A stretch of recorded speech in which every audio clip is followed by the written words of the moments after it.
Yeah, we're here, We're finally here, live and direct. chasing dreams. You know what I mean? Yeah. And man, this was about to happen eventually. Like we've been friends for what 2 weeks now, Something and like running yeah. over in the elevator, Yeah. and just kind of like, yo, you guys trying to hang out? Like, how did that? Do you remember how that worked? Like, not how that worked, but how that came about. Like, Yeah, like I think it was like you and Ashby were in the elevator, yeah, and I was just kind of like getting in, just like about to go get How Wow, and then I remember like I think you said something like, yeah, like I've been here for like a couple months. I was like, oh yeah, totally. Like I've been here for like 2 months, 3 months too.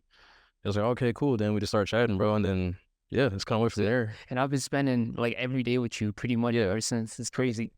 How do you think your time's been like here? Like, oh, it's been great, bro. Like it's been like amazing, a godsend. And then I always say this, like I feel like I've learned a lot. Like I've only been here about 3 months, but it's definitely changed me as like a whole nother person. Like I feel like when I go back home to Indy, it's like I won't even be like the same Michael yeah. as as when I left. So What was Indie Michael like, or what is Indie Michael? Indy Michael, man, I don't know. Like so, I'll probably say uh I feel like a little bit more reserved, and I'd say probably like a little bit more sad too. I think it's just because it was just like all the different situations that happened over what time there. I was just kind of like kind of tired of being here. Just kind of like in a funk. And I feel like out here it kind of renewed like a lot of energy for me Mm. to where it's just like, okay, cool. Like I did all this, went past that. So now it's like a new chapter and like, moving forward in my life. So I think that's like been like the biggest difference I could see. Like even when I wake up every day, it's just like a little bit more energy than Yeah, yeah. What well, a what lot. made you wanna like come to a different city? How many people do you know over here Uh, or coming here? none. No, Yeah, right? none. Yeah. Dang, dude. So what was that like? Like, what kind of made you just get up and go to a city where you knew absolutely nobody? Yeah. Well, honestly, that was kind of the thing I've been craving. I wanted to do that for a while. Like, I don't know. I just felt like being in the same city. I grew up there, went to school there, first couple jobs there, and it was fine and everything, but I just felt like it wasn't really where I wanted and where I needed to be. Hmm. And I knew I wanted to leave for a while. And so I always felt like starting somewhere new would just be something I'll just kind of grow into. And then eventually I got the opportunity to come out here. So Hmm. yeah, I mean, honestly, it was all part of the plan. Like, I'm super happy it happened. Yeah. And I wasn't really afraid to do it either. Like, cause like sometimes people are like, oh, like moving to a new city, don't know anybody. It's like scary. But like to me, I was like, nah, not really. Hmm. I didn't really get like too like, I guess you'd say like scared until I was actually about to sign the lease to here. Cause I was like, oh, like now it's actually real. Hmm. But yeah, before that, I'm like, yeah, bro, like please, like I'm ready to go. Yeah. Yeah. Yeah, man. I think Atlanta is one of the like best cities to, just move into, Yeah. especially with like young professionals. Like you see a lot of people coming here like I'm not even from here. Like I'm from somewhere else. Like that's the trend that I've been seeing with like, people I meet. And I'm sure with people you meet too. Oh, yeah. Like the only people I know who's from Atlanta is Nashby. Yeah. Like That's it. Yeah. who we share. So Yeah. it's pretty cool.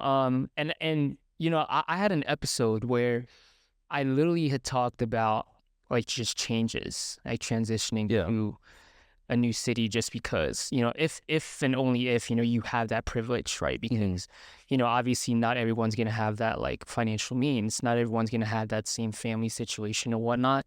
But if you do have that privilege to like just get up and go, Yeah.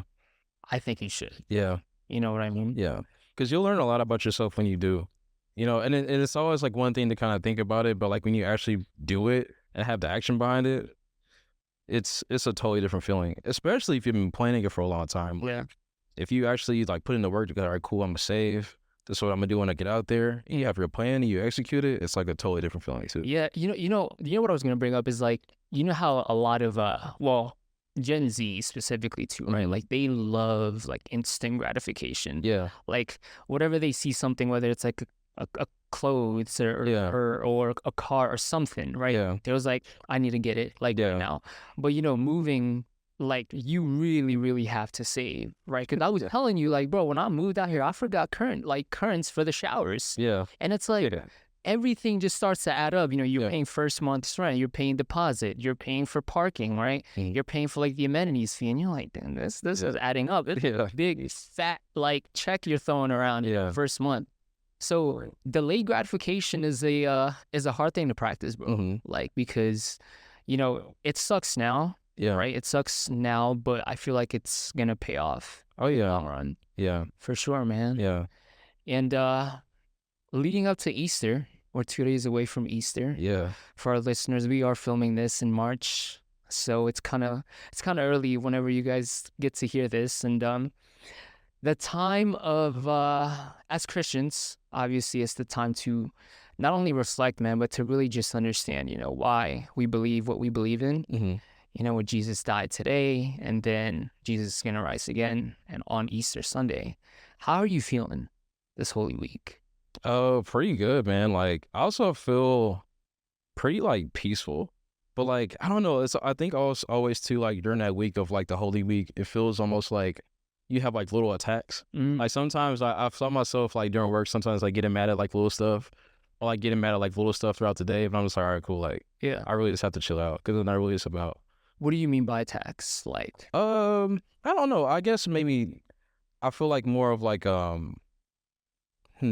guess what some people will call like spiritual warfare, but I don't know. I mean, it could be something of just like anger or like that type of thing, or like sadness or like just frustration. But when it's really like this time of the year, it's just kind of like to put your focus somewhere else, and then kind of focus on Jesus and stuff. Yeah, that spiritual warfare stuff is real, bro. Yeah. Like I was telling you last Sunday, it's like, so actually, let me tell you this story. So on Wednesday, me and my boys from back home, we had like a very extensive Bible study. It wasn't supposed to be that long. Oh yeah. But what made it long was because initially how we go about it is we share kind of like, how was our week? Like, what are we up to? How can we like send you prayers and things like that? And I remember just like, I shared what kind of warfare I was going through the past week. And the guy who was leading was like, it's real, man. Like this spiritual warfare thing is real. Given with everything that's going on, like in our culture right now, all that crazy stuff, bro. Yeah. And he said, "Yeah, man, the devil's like working overtime, especially this week. But it's also a compliment because like he knows, like you're a threat to whatever layer he's got going on down there. So I think a lot of people is going through that." Especially even as like, people who are not really like, like super religious like ourselves. But that's real, bro. And that's real. And it's just funny, man. Like this year alone, we've seen some things that are just like hella questionable. Yeah. Right. Yeah. With the whole, I'm not even trying to get into that. But man, yeah, spiritual warfare is real. So last week, Michael and I had a brief chat about just, how we're feeling after service and how some of the messages were definitely like touching, well, my soul at least at the time, when he was talking about, there's a reason why you guys came here. Like your soul, we know your souls are heavy in X, Y, and Z. But I feel like, I think it's because, I had time to reflect on it, but I think it's because a lot of changes are happening, bro, from like January up until now. It's not even, like the physical changes, but like your emotions, your mentals, right? Like how do you keep strong in terms of like, just that kind of changes and transitions? Yeah. Well, I always say like a lot for me, it's just more like my family, right? So I do believe like I had one of the best families, like a really good upbringing. And I think the best way for me to, carry their name out in their progress in the work, what they did on me, is to kind of carry that out in my everyday life, whether it's like with work, people I meet, how I interact with people, going to church, being in the community. That's like the best way to, push their work forward, push that out into the world. And then also too, it's like, like my grandmother, like she was super into church, really big Catholic person. So I don't know. I just think it's just kind of like just making sure like I do good for them and kind of represent them and my family. So So biggest part. So you grew up like pretty much around and like, like influenced with like Jesus and all that. Yeah. So like, I mean, in our house, like, we had like almost like a altar, right? So we had like the Jesus picture, like right by the bathroom wall, like a couple crosses. My grandfather went to church. My grandmother and my mother, we didn't go to church a lot, but they would take me to church like every now and then. But my grandfather would go to church all the time. Yeah. Like every Sunday, like I'm talking like, Sure, at the crib? yeah. Wow. It was really cool though, because I remember like, I don't know, like I always felt like it was a really like cool place to go. So it's like, my grandma would obviously pray there. As I got older, I started to kind of like understand why she would and like why she would pray. Mm-hmm. And yeah, like I don't know, I just always feel like it was like a peaceful spot in our house because like and we took that to like every house we moved to. We only moved like couple 2-3 houses, but Yeah. like we were always like safe, and I always felt like that maybe like had something to do with it, but I don't know. Yeah, that's just Did you me. get your apartment blessed and all that with like some hope? I did. No, I need to though. Yeah, I need to do the same, man. I do have like the whole cross and all that. Yeah. Prayer just cause it's like Yeah. it's a tradition. Like my family has. Yeah. Like when we moved into our family, we had a priest like Yeah. us in the house, like every room, bro, every square footage of the room. It was like it wasn't crazy, but it was just like this is serious. Yeah. Because you just truly never know what kinds of histories that you have with the crib, right? Like Yeah. for all we know, like you might be sold like a former witch's house or something. Yeah. That's scary stuff. Yeah. But yeah, man. So you're in a relationship. Mm-hmm. So tell me about this relationship. Like, how did you guys meet? What attracted you to her? All that good stuff, bro. Yeah. So we met literally through a friend, right? So like my friend was dating her friend, and she was new to the city at the time. And at the time, it was just kind of like, my boy was like, oh yeah, like she's new in town, can you just show her around? I'm like, all right, cool. And I was like, okay, cool. So like we were like talking text, but like we were barely talking text. It was so funny. Yeah. Cause like, like I would send her something, and then she may respond like 8 hours later, and I'm like, all right, like I'm not about to talk to you. And then I'll say I may like text her the next day like, oh, it was good. And then we just went and talked. And see, we had like this like really weird like brief period of time where we were just kind of like whatever. But then like once we actually got to talk on the phone, I think that's probably when it got. I was like, okay, cool. Like she's not just like ignoring me, and I'm not like I have to ignore her, all this sort of stuff. Yeah. So like then after that we met for the first time, and that was good. Like it was cool. Like we went on a pretty like chill date. Like all we did, we just like ate, went to the Pacers game, and then I think we ended up seeing This is an indie, right? yeah, this was an indie. Okay. I think it was a Black Panther or something like that. The first one? Second one. The second one. So that was like last year, no? Or that was at 2022, yeah. Dang. Yeah, it was 2022, yeah. Oh my gosh. Yeah. Yeah, so yeah, it was like around the time like Black Panther 2 was out. Yeah. But yeah, I mean, I think what attracted me to Howell was like, I think as I got to know her, I was like, oh, like we're like super similar. Just in the fact that like I think we're both like more quiet and reserved, but when we get around each other, it's like more of the personality comes out. I also think too we have like a lot of the same like I guess outlook on life. And we've been through similar situations, so we understand each other a lot too, like a deeper level. And also too, it's like, well, me and her, like we don't have to always do something or like talk. Like sometimes, like we can literally just like sit down and just be like, all right, that's like I'm just here, you're there, and that's it. I love that. I love that. So you had mentioned that there was this brief period of time when you and her were kind of like what I say is like the chasing a rabbit kind of phase, right? Because you said if she wouldn't text you hours after, and you would wait the next day to text her. So getting into that, right? Like, like in our culture, like especially in our generation too, like people do this. Again, I'm not speaking for everyone, but I used to do the same thing. Where I was like, all right, I'm not gonna show you that I'm interested in you. But I'm gonna give you like a sporadic type of interest. Well, why do you think people do that? It's probably just because like, probably because they don't want to feel like they're putting themselves out there too much. And I think also too, like a lot of people probably just have like a lot of different hurts. And I think sometimes it's like, it's scary kind of taking on like new people, I think. And I think like sometimes like people just kind of like, nah, like I was gonna play it cool. But I don't know. Sometimes you can't play it cool. But you would agree though, like with doing stuff like that, like it technically blocks a blessing or a potential, something. Right? Yeah. You agree? I think so, yeah. Yeah, I think so. But I don't know. I mean, I think also too, I think part of it too is just kind of like reading how you feel about it. Cause like honestly at the time with like me and her, like I wasn't really super interested in dating anyone. I was really just kind of like, all right, cool. Like I'll just take her out, show her around the city. Mm. So I guess like at that time for me, it wasn't like, oh, like, she like dissed me or whatever. I was like, okay, cool. I'm about to just go about my life. And that's kind of even like how she even came to my life, right? Like I was literally just like chilling, like at all. Like I wasn't even thinking about dating.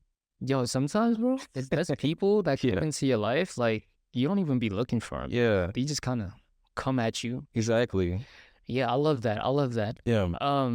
So with you and How, like, how has it been from, when you guys first dated to how you guys are now? More specifically, let me rephrase my question. So I'm a firm believer that everyone and their mothers have some sort of emotional baggage Oh that yeah.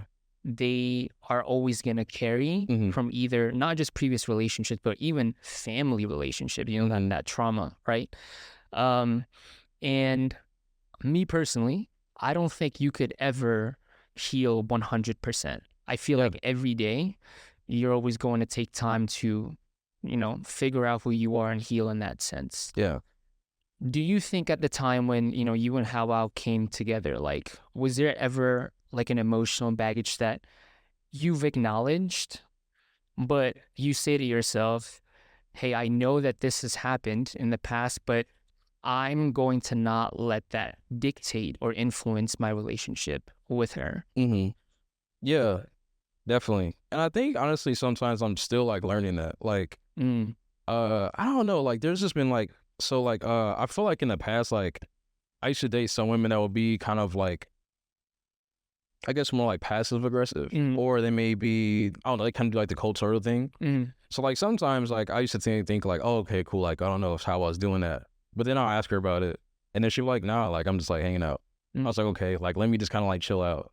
Um but yeah, I mean, I feel like I'm still kind of like learning that on a day to day, just like a lot of things with her too. mm, And I also think too, it's just about like us kind of like figuring each other out. Because I think we're at that stage where it's like, okay, cool, we've been together for like a little while now, but mm, I think now it's about figuring out like, okay, like this is what we actually do like. mm, And then also too, like being in the same city with each other, like not in Indy. mm. And that's also like a new thing too. So yeah.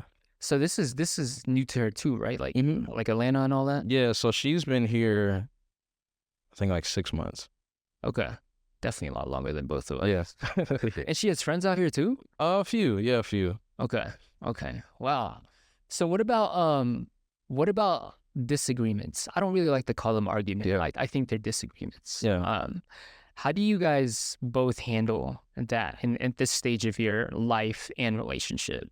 Uh, I think I feel like we're like tend to be pretty mature about it. Like I feel like a lot of times we kind of just need to give each other space, Mm, and then like I think the good thing with her is that like so like okay, let's say she did something I didn't mm, like she'll acknowledge that and be like, all right, cool, like I'm sorry, and she'll find a way to actually kind of like make up for it. mm, And like it's the same way with me. Like I feel like um even if it was something I like, she was always just like, well, like you didn't like yell at me or stuff. I'm like, nah, like mm. that's crazy. Like Huh. that's like abusive type stuff. I was like, bro, I'm not even on that. And so I also think even just kind of like handling that way of kind of being like, okay, cool, like actually sitting down and talking it out has been something that we have always done. Mm, And I don't know. I think this is kind of like how we've approached it. mm, And I feel like we also too come from like we don't like to have a lot of like these, super big yelling matches. I think that we're just not those type of people. mm. So I think it makes it easier for us to actually talk it out and then move forward and kind of like let bygones be bygones. Very mature. Yeah. Very mature, bro. I am definitely. If I were to get into a disagreement, man, I could be the pettiest person. Yeah. I would leave the room type of petty. Like Yeah. I would give you the cold shoulders. Yeah. Cause I think it's like for me, I always say like, practice patience. That's what I try to preach Yeah. to other people, right? Yeah. But I'm sitting here in my living room like, I don't have no patience for Yeah. that. Like, feeling like a whole, like my life just feels, contradictory of everything I say Yeah. sometimes. So what kinds of like steps do you take to avoid that, if it ever got there? Like, what I mean is like the whole yelling and like, the cold shoulders. Yeah. I mean, I think at least for me, it'd probably be just kind of like, all right, just kind of like seeing, all right, cool, we got a problem, we got an issue. Maybe we just need to kind of just like think about it for a little bit, like a little second. And maybe that's just me, like, let's say like we're at home together and I'm just like, all right, I'm about to just, I don't know, I'm gonna go to the store. Mm.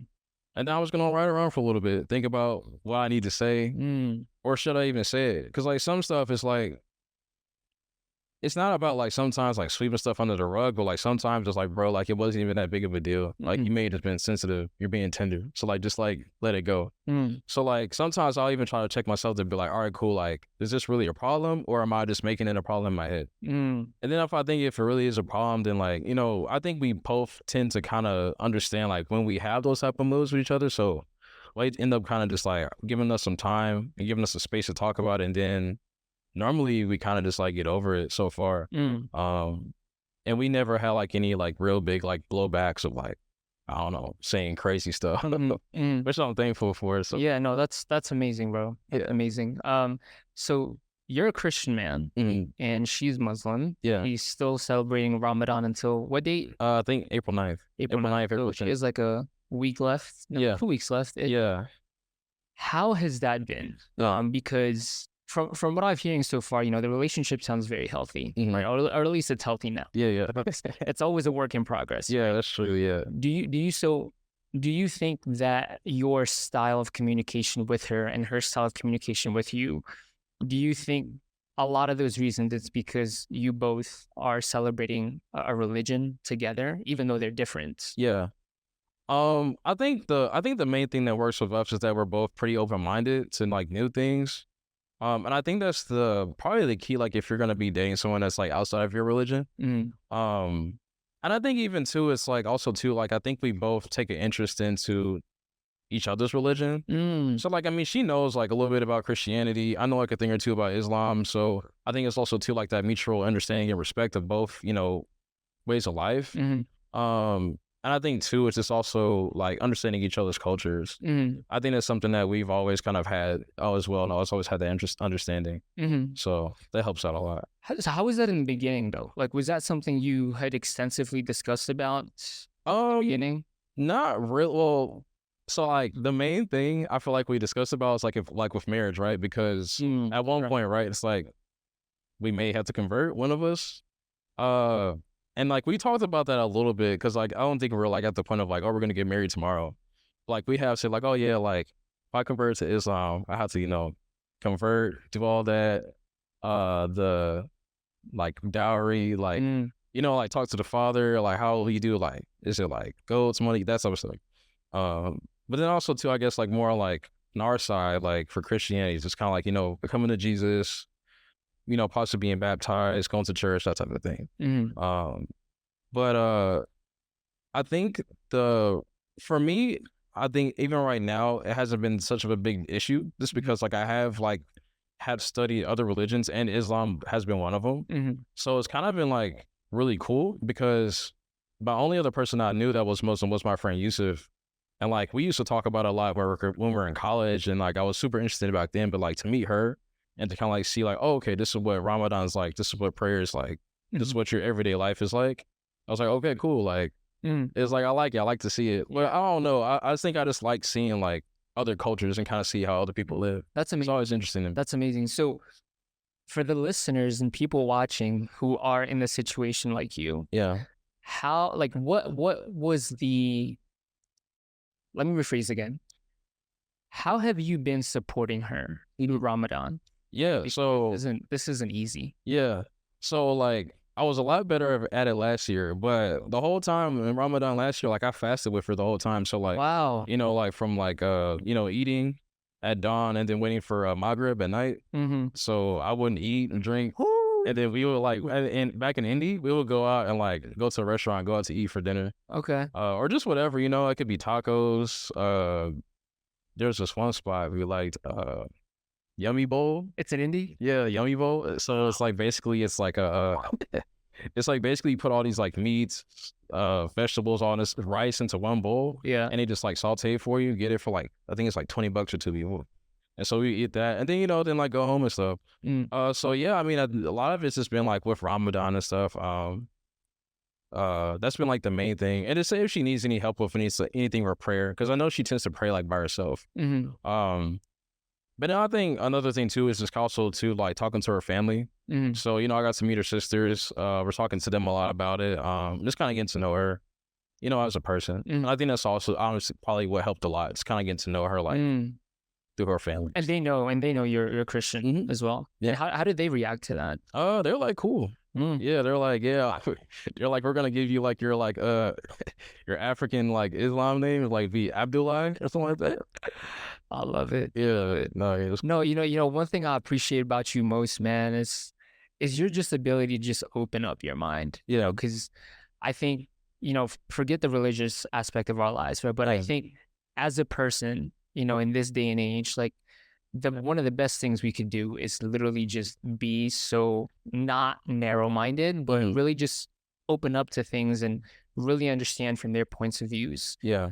I don't necessarily mean that you should partake in every little thing, try everything once. Oh yeah. Right? But right. I think just being open-minded to, like moving out, for example, to Atlanta and just coming to a city where you don't know anybody. That's, one of the great things I love about you. Yeah. Thanks, man. So if there's one thing you could offer to people listening about, as a Christian and being with someone who is Muslim, what is one or two critical advice that you could encourage them to either keep in mind or to do? I think the big one will be supporting them during Ramadan because it is tough. I mean, I think it's tough, but it's also like, it's part of like their 5 pillars of Islam, right? Is fasting during Ramadan. But being there for them because, not eating or drinking for that, period of time is really tough. So being there to support them for that.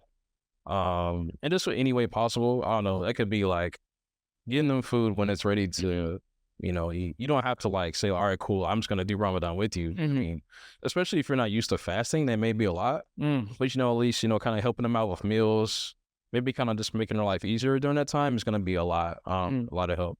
And don't stress them out too, because like they haven't ate. So I'm like, they may be a little on the edge during that time. So I think too, like, just kind of just be open to it. Just kind of like see like, just like a little bit about what their religion's about, because I think Islam, it's, sometimes I think it gets a bad rep from certain sides of America, but like when you really take a look into the Quran, it's like, it preaches a lot about peace. It preaches a lot about charity.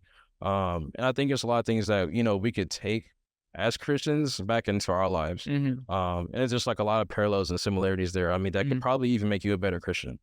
So I think it's just, like those type of things. I love that, man. Yeah. I love that. All right. So this is one of the last few questions, but, I always ask my guests before we end. And that question is, who are you? Who are you? Well, yeah, that's a tough question, but I mean, it's like, tell me about yourself, but not that question. Well, I don't know, like, the thing is though, like for me, like the best way I would like answer that question is that I feel like at the core, like, Michael is this guy, right? But this is gonna sound weird, but maybe he's like always constantly evolving. Like I feel like every stage of my life, I feel like I have like these core principles through myself, like whether it's like loyalty, being there for the family, friends, being dependable. But I've also seen like myself kind of shift and mold into like the guy I am today. So I'll just say, I'm just constantly evolving, constantly changing, and getting better with the good and the bad. That type of thing. So yeah, that's constantly changing, man. It can be interpreted in 2 ways, right? Like people would always say, you're constantly evolving to be somebody better than yesterday. Yeah. Or you're turning into somebody that we don't know who are, right? Yeah. And I always say I think always evolving and always, I struggle with this too, man. Like I even like just working to be better, even though yesterday I was like, you know what, I'm gonna be better than today. Yeah. But I may not see the progress like tomorrow. Yeah. Right. So you're always like, the goal is to always just be better, right? But to to what standards? Because there's, like I said, like there's always more room to learn. Mhm. If you don't leave that room to learn, you're gonna be complacent. Yeah. And I think also a curiosity to learn too. Mm, Because, like sometimes, and that's kind of the thing, right? Especially like as you get older, you just don't want to like, I'd say just like, don't get stuck in your ways. mm, Like, I don't know. There's always room for improvement. yeah. Or just like to learn something new, try something new. And obviously, like, there's boundaries to that, right? Like Mhm, earlier, just like, yeah, don't try like every little thing, mhm, right? That can be dangerous. mhm, Like, like, I don't know. Let's say, like, I'm like, I turn like, I don't know. Like, I don't know, in a few years, let's say I turn like 35, 40, I don't know. I'm like, all right, like, I want to go try snowboarding. I never been snowboarding. mm, I hate the cold. I'm from Indianapolis, but I hate the snow. I hate the cold. I never been snowboarding. I'm like, all right, cool, I'll just try it. yeah. But I mean, it's like one of those things, like, I think that kind of builds your confidence over time, right? Like after you do so many different things, you're like, all right, cool. Like, so let's say like we moved to Atlanta, right? All right, cool. Let's say you get a job and they're like, all right, bet. We're gonna move you to like London. And you're like, dang, how am I gonna do that? Like, well, Mm, I moved from Philly, moved to Atlanta. I built my fan base up, I built my podcast up, I built my career up. I could do this in London, mm, and then it's kind of like keep translating to, more and more and more. And that's just kind of like how your confidence builds up because you have all that, you have all of those, like wins stacked up to say like, all right, cool, I did this. That's nothing. I can knock that out. mm, Even though like it may look scary or challenging, but you're like, all right, I did that before. You take those lessons and then apply, some of the losses or the L's, and then you just move forward. mm. That type of thing. What's one thing you could tell the listeners if there's, if they are in that position of fear, like they're scared of changes, they're not about it. Yeah. And, obviously, like you and I know, like change is necessary. Yeah. Right? It's the only thing that remains the same is change. Yeah. And if people are in that position where they have the ability to get out, when I say that, it's like financially they can, Mm-hmm. socially they can, but they're just scared. What is one thing you could encourage them to do? First thing, the first step. The first thing is that realize you're a lot more capable than you think. And then when you put yourself in those situations, you're gonna adapt to it, right? Mm, Because a lot of times, like, you are a product of your environment, right? So like you move out into, let's say you're scared to move out, but eventually you do it, you're gonna adapt to your surroundings and you're gonna eventually keep getting better. You may slip into old habits, but like hopefully you have the self-awareness to kind of say, all right, cool, like I'm going back to some old stuff. mm, But you're just gonna adapt and you're just gonna grow and get better from there. mm, And then also too, I'd say take the calculated risk. mm, Like for instance, like I don't know, like let's say like there's someone that wants to move, they have like $5,000 saved up, but they want to move to California. I would say probably not. You know what I mean? Like I would say, you want to move to down, LA, like no. But the thing is like how you do that, like come up with a plan. Like, all right, cool. I'm gonna stack up for like, I don't know, 2 years. mm, I may have to like move back home. I have to take another job. But if I knew like 2 years, I could save like 30 to 50K. I can move out to LA. If I don't already have a job, I can find that job. Or what I would say is line that up. mm. And then you say, all right, cool, bet. You play it out, you do that plan for 2 years, and then you actually do it. You did all those steps. That also kind of leads back to that last part where it's like, okay, that's like your confidence. You stacked all those wins up. So when you move to LA, you're going to build yourself up to like a new person. Mm. So when you get out there, you can really flourish. I love that. So Love that. like the calculated risk. I love this. I love yeah. Everyone should do like a what do we call it? Cost benefit analysis. Yes. Yeah. That's what I had to do, and me and my parents had to walk through it, man, like step by step, like why here? Yeah. How much is it gonna be? And that wasn't easy, bro. Yeah. Actually, my parents wasn't even a fan of me moving out. I mean, but that's Yeah. a regular day. Yeah. But this is the last question. So pick a number from 1 to 5. 2. 2. Okay. Can I add one more thing to that? Yeah. Like to the steps. Yeah. I would also say that you are gonna lose along the way, but you just have to remember like, all right, cool. If I lose, I just gotta pick up and like keep going. Because like even like I could also kind of relate that back to like this may be a theme for something else with like investments, right? Like investments, especially like think about crypto, right? Like seriously, like if you think about it, like people like it goes kind of up and down. There's people that started at like 20K. I don't know, maybe they lost some money when it was at like 20K. But if they held on and stayed strong with it, kept investing, now it's like 70. So it's just kind of one of those things where it's like, you're going to take losses along the way, and that's going to come with like, that's like the price of admission, right? If you want to be great, you have to lose. I mean, like everyone that's great lost. Yeah. LeBron, Jordan, Messi, all these guys, they lost eventually sometime, but they won. Yeah. So you just got to learn from that. It's the faith and consistency, bro. Yeah. That's the hard part. Like you can always say, "Oh, I have faith," but then like when you're tested, and you're like, "Dang, this is hard." Like, what am I doing? Yo, like, whoa, what am I doing here? Yeah. Yo, bro, my first 2 to 3 weeks in Atlanta, bro. Like, I again, like, I knew 2 to 3 people at the time, but it wasn't like I see them all the time the way we do now. Yeah. And I'm like, man, this is a lot slower than I thought. Yeah. But then I remembered, I'm like, okay. It's January in Atlanta. No one's outside. Yeah. Okay, let's. And it was cold too. And it was cold, right? Cold. And second of all, like the way I had imagined change was, it had to happen within the first week or 2 for me to see progress. Yeah. But with me and you, for example, right? Like I didn't meet you till like 2 weeks ago, and that's like 2-3 months in the game. Yeah. So I would say the same thing, man. Like I agree with you 100%. That faith. Despite the fear, that faith has to, one way or the other, outweigh. Yeah. That scaredness that you're feeling. So yeah, I love that. I love that. Yeah, for sure. All right. So number 2 says, when do you feel the most alive? That's a really good question. I just took it left field. That's something that like I think I feel. I don't know, like that's kind of hard because I feel alive a lot. So I mean, that's a good thing, but that's amazing. I feel like I feel the most alive when I see like the Atlanta skyline or just skylines. When I'm in places like Atlanta and like we could look out the window, we could see Midtown. I'm like, I love that. This gives me like a jolt of energy.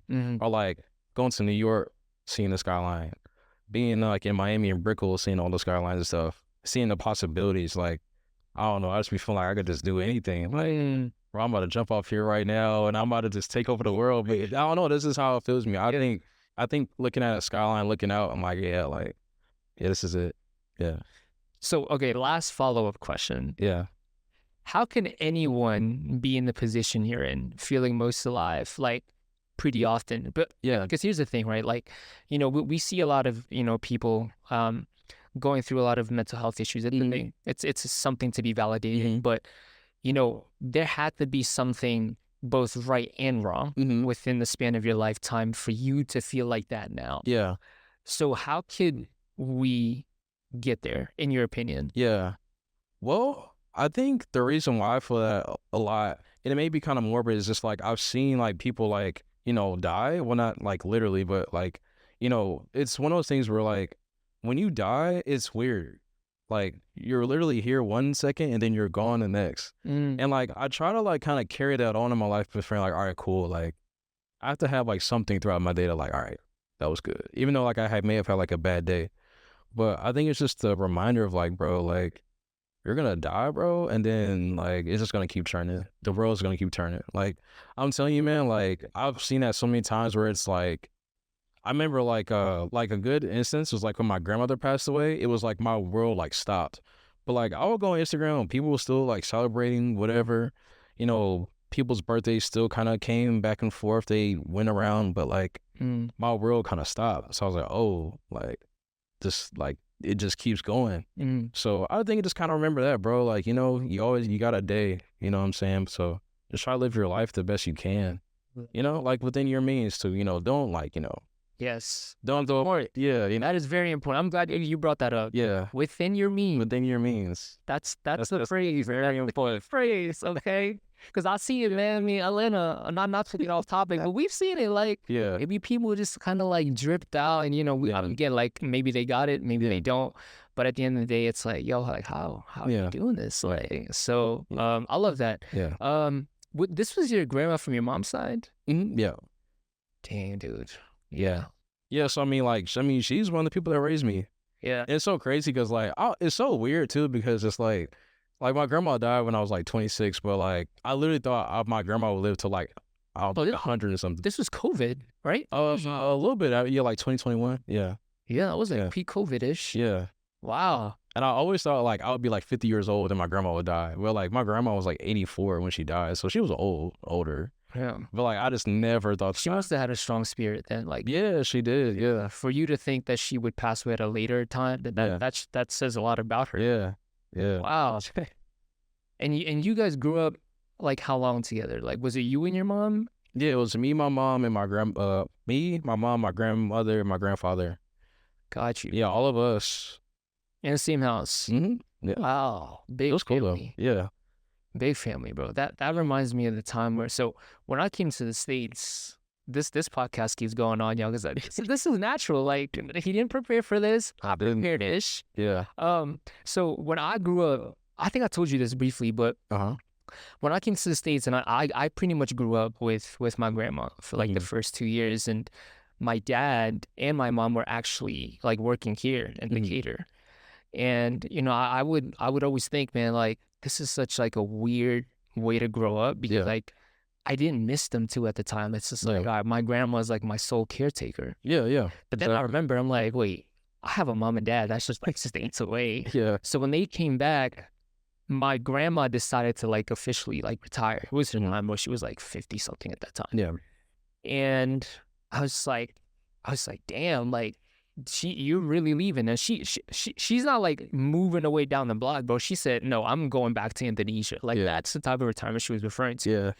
Bro, I bawled my eyes out because I was just like, yo, like I feel like I grew up with you like all my life, and for you to just like dip out like 2,000 miles away is ridiculous. Yeah. But man, you know, the influence and the that personal touch that, you know, even your grandparents could have in our lives is just so strong, bro. Yeah. And what was like that, what was the one thing you could remember learning from your grandma that you can take into your life now? Or early? I say like two things. I say my grandmother's toughness. So for her, like when I was growing up, she had like a ton of surgeries. Like, I mean, like, I think like, bro, whole like staples like from her stomach going up, like, rotator cuffs, like strokes, like all she literally had all types of stuff. Like she literally always like snapped back from every one of them. Yeah. And like she really, and even too, like with a lot of her like even her children dying and her husband dying, like she been through a lot, but she was always like just a strong person. Yeah. So I think definitely like the toughness from that. And then also too like kindness, right? So like I don't know, my grandmother was literally like one of those grandmothers that like you see in like movies where like all the friends come over, she's cooking for them, and like she's cooking for you, taking care of you, you know, like when you're I know what you mean. Yeah. you know, like she was like one of those like a literally like a movie grandmother. And I think like I think the kindness like really kind of like showed me how to treat people too. And then she also like taught me how to give a lot.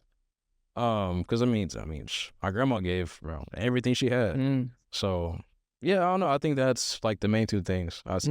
Wow. Yeah. She sounds like a great person, bro. Yeah, definitely. Wow. And it must have hit your mom hard too at the time. Oh yeah. I mean, it still does. Like my mom is still like pretty like bad about it. And it's been like it'll be 3 years of September.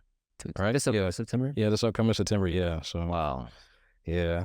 That's why you were trying to visit her. What do you call it? The thing. That you said you were visiting her on Sunday, right? Mother's Day? Yeah. No. Yeah. No, is that what you call it? Not Mother's Day.